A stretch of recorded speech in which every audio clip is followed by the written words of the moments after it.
शांत होइए। सभी लोग शांत हो जाओ, पहले शांत हो जाओ सभी लोग। जीव एकता फाउंडेशन, बेटा शांत हो जाओ, इधर देखो लड़के।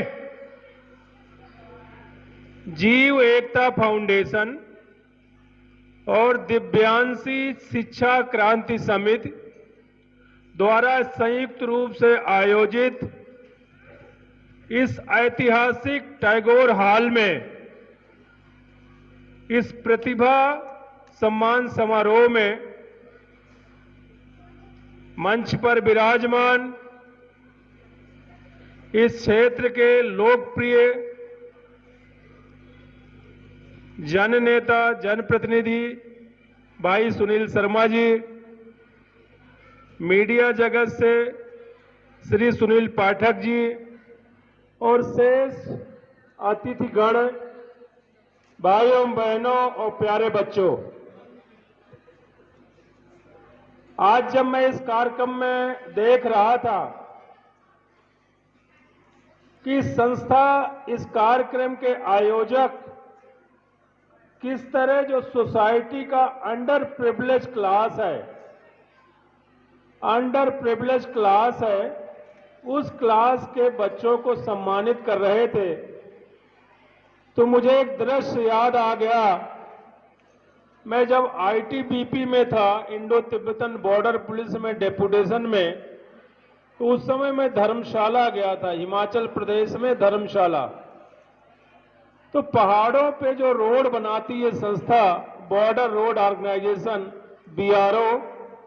बीआरओ बहुत बड़ी तादाद में मजदूर लाती है झारखंड और छत्तीसगढ़ से, और वो मजदूर 10 महीने, 8 महीने, 12 महीने, 11 महीने वहां पहाड़ों में जहां कंस्ट्रक्शन साइट है वहीं कैंप करते हैं।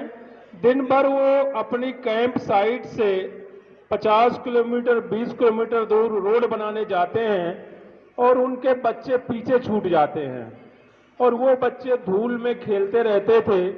तो एक संस्था ने उनको एजुकेशन देने के लिए प्रयास किया और मैंने देखा कि वो संस्था बहुत अच्छी तरह, वो जो बच्चे थे जिनको दिन के समय केयर करने के लिए माँ बाप नहीं रहते थे, बड़ा डेडिकेशन के साथ उनको पढ़ा रहे थे। यह जब मैंने दिल्ली में था तो मैंने देखा कि वहाँ जो फ्लाईओवर बन रहा है या दूसरे जो बड़े बड़े कंस्ट्रक्शन साइट्स हैं, वहाँ भी बाहर के मजदूर आते हैं, कैंप करते हैं, क्योंकि माँ बाप काम करते रहते हैं।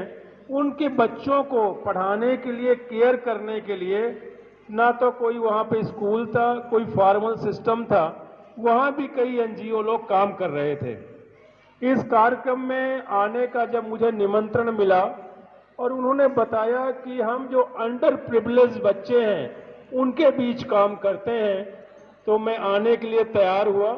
और आज ये जिस तरह बता रहे थे, मुझे जान के खुशी हुई कि जो लोग मार्जिन पे हैं, स्लम डवेलर्स हैं, झुग्गी झोपड़ियों में रह रहे हैं और जिनको अच्छी एजुकेशन, क्वालिटी एजुकेशन तक एक्सेस नहीं है, उनके बीच ये बड़े डेडिकेशन के साथ काम कर रहे हैं, बच्चों को पढ़ा रहे हैं और यही नहीं, उनको आगे बढ़ने के लिए प्रेरणा दे रहे हैं। आज जिस तरह से जो टैलेंटेड छात्र हैं उनको सम्मानित किया गया, पुरस्कार दिए गए और कुछ बच्चियां, जब मैं देख रहा था, इंग्लिश में बोल रही थी। ये बहुत अच्छी बात है, लेकिन मैं एक बात बता दूं, जो हमारी बेसिक एजुकेशन है उसमें ये तो जरूरी है कि बच्चे को लैंग्वेज, मैथमेटिक्स, इन बातों की साइंस शिक्षा दी जाए, लेकिन हमारी जो परंपरागत शिक्षा है, मूल्य है, उनको भी बताया जाना बहुत जरूरी है। जरूरी नहीं कि हम सिर्फ इंग्लिश एजुकेशन लें और इंग्लिश बोलना सीख जाएं, जरूरी है, लेकिन हमारा जो संस्कृति है उसके बारे में भी जानकारी होनी बहुत जरूरी है। अभी मैं घूम घूम करके पूरे अंचल में भागवत गीता पढ़ने के लिए लोगों को प्रोत्साहित कर रहा हूं। ये जो दिव्यांशी शिक्षा क्रांति समिति है और जो जीव एकता फाउंडेशन है, उनके सदस्यों से मैं अनुरोध करूंगा कि आप भागवत गीता ले लें, नहीं मेरे से ले लें, और रोज जब बच्चों को आप फॉर्मल एजुकेशन देना शुरू करते हो, क्लासेज पढ़ाना शुरू करते हो, उसके पहले उनको 11 श्लोकों का जरूर पाठन और बात। श्रमदान करने गया था, मैंने एक परंपरा शुरू की है कि हर महीने के पहले रविवार को हम जीवाजी परिसर में श्रमदान करेंगे और वहां जो कचरा पड़ा है उसको उठाएंगे। मैंने बोला कचरा उठाने के बाद, श्रमदान के बाद, कि आखिर यहां कचरा आया कैसे। तो जो लोग वहां खेलने जाते हैं, बच्चे जो वहां पिकनिक मनाने जाते हैं, वही खा करके जो यूज प्लेट है प्लास्टिक वहीं फेंक देते हैं, जबकि अब डस्टबिन में रखवा दिए गए हैं।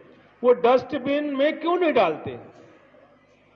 तो ये सभी बच्चों को शुरू से ये मूल्य लेना होगा कि जो भी ट्रैश जनरेट हो रहा है, यूज प्लेट है, वो जा करके आप डस्टबिन में डालें। अगर आप डस्टबिन में डालेंगे तो कचरा पैदा ही कैसे होगा?